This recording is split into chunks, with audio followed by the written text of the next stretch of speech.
वै नारायणाय समर्पयामि अच्युतं केशवं राम नारायणं कृष्णदामोदरं वासुदेवं हरि श्रीधरं माधवं गोपिकावल्लभं जानकीनायकं रामचन्द्रं भजे हरे राम राम राम हरे हरे हरे कृष्ण कृष्ण कृष्ण हरे हरे श्री गुरुदेव दत्त हरि ओम यज्ञेन यज्ञमयजन्त देवास्तानि धर्माणि प्रथमान्यासन्न वेहनाकं महिमान सचन्त यत्र पूर्वे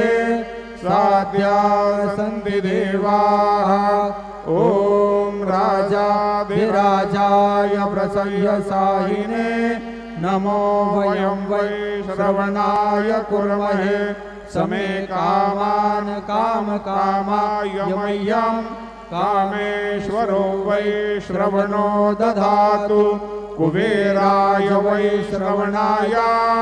महाराजाय नमः ॐ स्वस्ति साम्राज्यं भोज्यं स्वराज्यं वैराज्यं पारमेष्टं राज्यं महाराज्यमाधिपत्यमयं समन्तपर्याः ईस्यात् सार्वभौम